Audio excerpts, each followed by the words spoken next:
하나님의 말씀 에스더 8장 1절부터 17절까지 말씀입니다. 에스더 8장 1절부터 17절까지 저와 여러분이 한 절씩 교독하고 마지막 절은 한 목소리로 같이 읽겠습니다. 그날 아하수에로 왕이 유다인의 대적 하만의 집을 왕후 에스더에게 주니라. 에스더가 모르드게는 자기에게 어떻게 관계됨을 왕께 아뢰었으므로 모르드게가 왕 앞에 나오니 왕이 하만에게서 굳은 반지를 빼어 모르드게에게 준지라. 에스더가 모르드게에게 하만의 집을 관리하게 하니라. 에스더가 다시 왕 앞에서 말씀하며 왕의 발 아래 엎드려 아각 사람 하만이 유다인을 해하려 한 악한 꾀를 제거하기를 울며 구하니 왕이 에스더를 향하여 금규를 내미는지라. 에스더가 일어나 왕 앞에 서서 이르되 왕이 만일 즐거워하시며 내가 왕의 목전에 은혜를 입었고 또 왕이 이 일을 좋게 여기시며 나를 좋게 보실진대 조서를 내리사 아각 사람 함므다다의 아들 하만이 왕의 각 지방에 있는 유다인을 진멸하려고 꾀하고 쓴 조서를 철회하소서. 내가 어찌 내 민족이 화당함을 참아보며 내 친척의 멸망함을 참아보리까 하니 아하수에로 왕이 왕후 에스더와 유다인 모르드게에게 이르되 하만이 유다인을 살해하려 함으로 나무에 매달렸고 내가 그 집을 에스더에게 주었으니 너희는 왕의 명의로 유다인에게 조서를 뜻대로 쓰고 왕의 반지로 인을 칠지어다. 왕의 이름을 쓰고 왕의 반지로 인친 조서는 누구든지 철회할 수 없음이니라 하니라.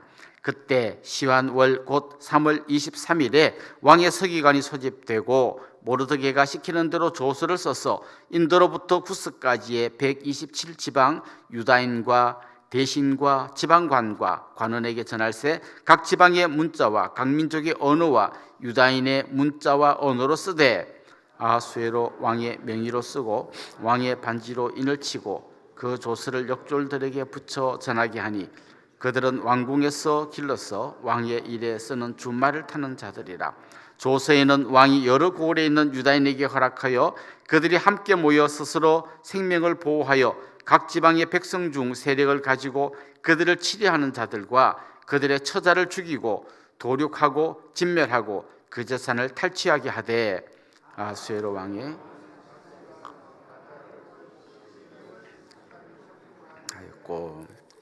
이 조서 초본을 각 지방에 전하고 각 민족에게 반포하고 유다인들에게 준비하였다가 그날에 대적에게 원수를 갚게 한지라. 왕의 어명이 매우 급함에 역졸이 왕의 일에 쓰는 준말을 타고 빨리 나가고 그 조서가 도성수산에도 반포되니라. 모르드게가 푸르고 흰 조복을 입고 큰 금관을 쓰고 자색 가는 배 겉옷을 입고 왕 앞에서 나오니 수산성이 즐거이 부르며 기뻐하고 유다인에게는 영광과 즐거움과 기쁨과 존귀함이 있는지라.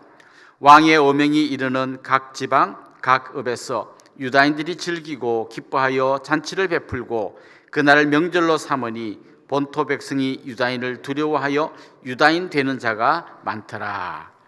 아멘. 얼마 전에 방영된 파친코라고 하는 드라마가 있었습니다. 뉴욕 타임즈에서 선정한 베스트셀러를 드라마로 옮긴 그런 작품입니다. 그 드라마에 보면 일본에 건너간 그 일제시대 때 우리 조선 사람들이 얼마나 힘들게 살아갔는지를 보여줍니다. 여러분도 잘 아시는 것처럼 일제시대 때 일본으로 건너간 분들이 그 일본 사람들에게 굉장히 무시를 당하며 살았습니다. 조센징이라는 말을 들으면서 살았죠. 나중에 일제시대가 끝나고 많은 분들이 우리 한국으로 돌아왔습니다만 돌아오지 못하고 남아 있었던 사람들, 그들은 일제시대 때보다는 조금 덜해졌을지 모르지만 계속해서 사실은 지금도 차별을 당하고 또 억압을 당하는 그런 이야기를 가끔씩 들어봅니다. 에스더에 나오는 이 유다인들도 비슷한 형편이었습니다. 바벨론 때 포로로 끌려갔다가 이제는 나중에 페르시아가 패권을 차지하는 그런 때이죠. 많은 유다인들이 귀환했지만 돌아오지 못하고 여전히 그 땅에 남아있던 사람들은 굉장히 많이 사람들에게 무시를 당하고 또 차별을 겪어야만 했습니다. 그럼에도 불구하고 그들이 뭐 노예 같은 그런 생활은 아니었고 어느 정도 사회생활은 할 수 있었고, 뭐 하만 같은 경우도 왕궁의 경비로 들어간 거 보면 어느 정도 충분히 살 수는 있었지만 여전히 좀 차별당하고 무시당했죠. 그래서 앞에 우리 말씀에 보면 모르드게가 자신들이 유다인이라는 사실을 알리지 마라, 숨겨라고 이야기하는 그런 이야기가 나옵니다.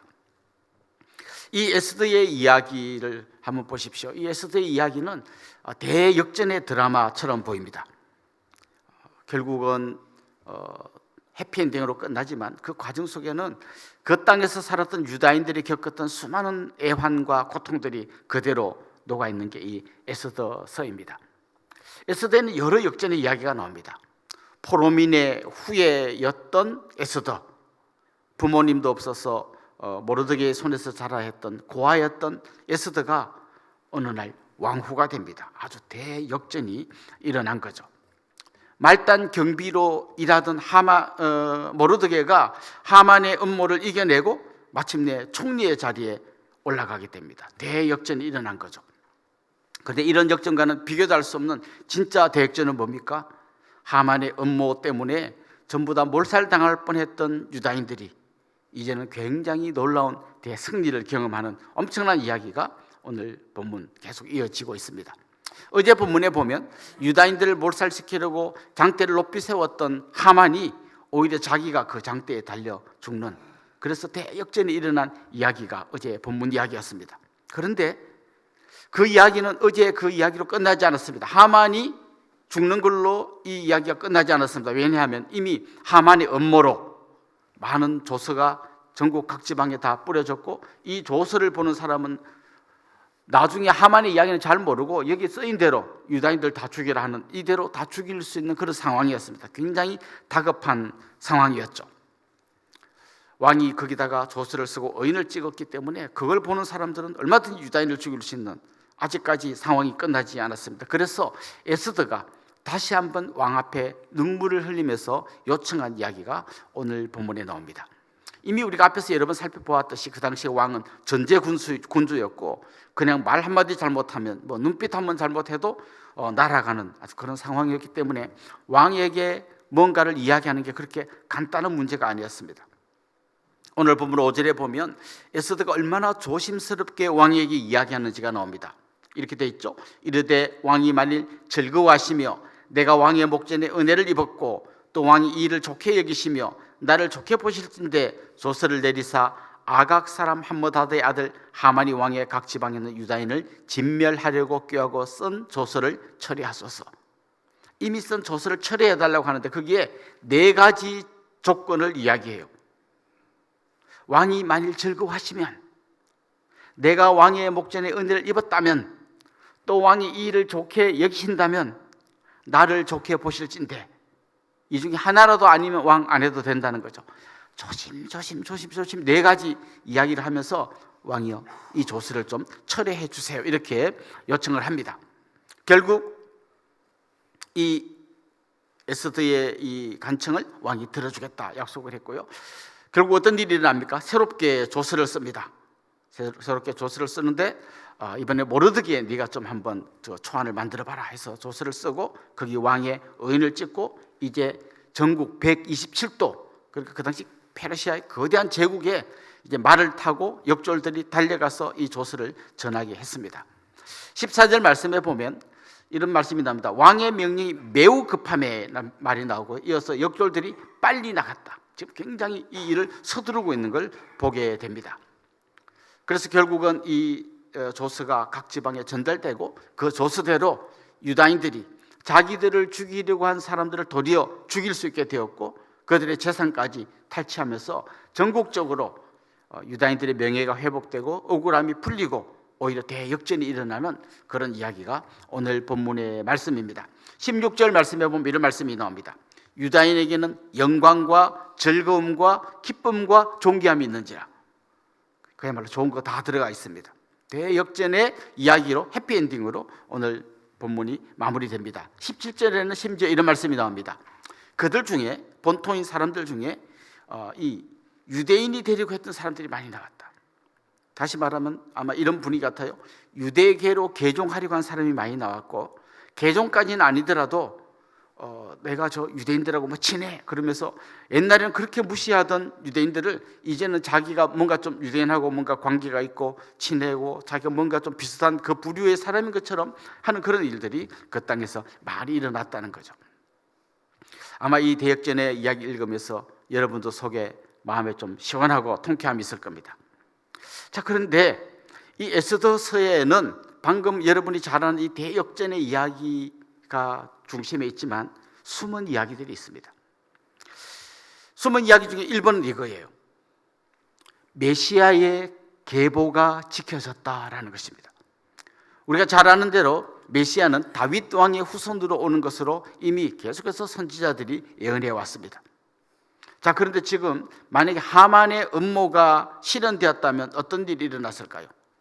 하만의 음모대로 그 땅에 있는 유다인들이 다 몰살당하게 생겼습니다. 이미 지금 스룹바벨과 함께 본토로 귀환해 있었던 그 이스라엘 백성들도 그때 이스라엘이 독립해서 간 게 아닙니다. 여전히 그 페르시아의 통치 아래 있었던 식민 상태입니다.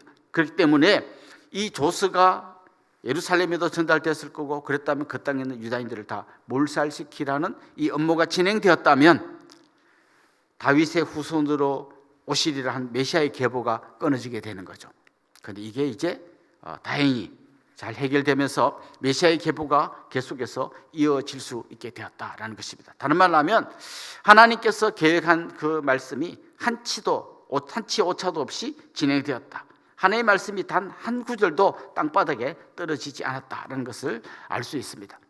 또 한 가지, 오늘 이 에스더서의 이야기 속에는 또 숨은 이야기가 있습니다. 이 이야기는 예수 그리스도께서 마지막 날에 우리에게 선물해 주실 완전한 승리를 예표합니다. 수많은 어려움과 핍박과 위기와 절망 가운데 있었지만 나중에 어떤 일이 일어납니까? 대역전이 일어나지 않습니까? 그들에게 영광과 즐거움과 기쁨과 존귀함이 찾아오지 않습니까? 이런 이야기를 가장 선명하게 보여주는 게 요한계시록입니다. 요한계시록에 보면 많은 성도들이 핍박당하고 고통당하고 눈물 흘리고 순교하고 그러고 있지만 주님 다시 재림하시는 날 대역전이 일어납니다. 그들이 하나님의 자녀로 당당히 서게 되고 오늘 본문에 나오는 표현대로 그들에게 영광과 즐거움과 기쁨과 존귀가 있게 될 것입니다. 사랑하는 성도 여러분, 여러분들의 삶 가운데서도 수많은 고난이 찾아오고 어려움이 찾아오고 눈물 흘릴 이야기들이 많이 찾아올 겁니다. 그러나 여러분 기대하십시오. 우리의 삶 마지막에는 대역전이 기다리고 있습니다. 우리 주님 다시 오시는 그날 주님께서 우리 눈에서 눈물을 닦아주시고 우리의 모든 아픔과 슬픔과 고통을 위로해 주시고 우리를 영광의 주인공으로 세워주실 그날이 오고 있습니다. 에스더가 경험했던 역전과는 비교도 할 수 없는 대역전의 그날을 바라보면서 우리는 한 걸음 한 걸음 걸어가는 믿음의 사람들이 되어야 할 줄로 믿습니다. 여러분 한 분 한 분이 그 날을 바라보면서 기쁨 가운데서 신앙생활을 하는 그런 분들이 될 수 있기를 주님의 이름으로 축원합니다. 기도드리겠습니다. 하나님 아버지, 엄청난 위기 속에서 절망하며 눈물 흘리던 이 유다인들에게 대역전의 날을 허락해 주실 것을 저희들이 봅니다. 주님 기도합니다. 우리를 위해서도 주님이 그날을 준비하고 계시며 주님 다시 오시는 그날 우리 눈에서 눈물을 닦아주시고 우리를 위로해 주시고 영광스러운 하나님의 아들 딸로 든든히 세워주실 줄로 믿습니다. 이 믿음 가지고 힘든 인생길 가운데서도 승리하며 살아가는 저희들이 되게 하여 주시옵소서. 예수님의 이름으로 기도드리옵나이다. 아멘.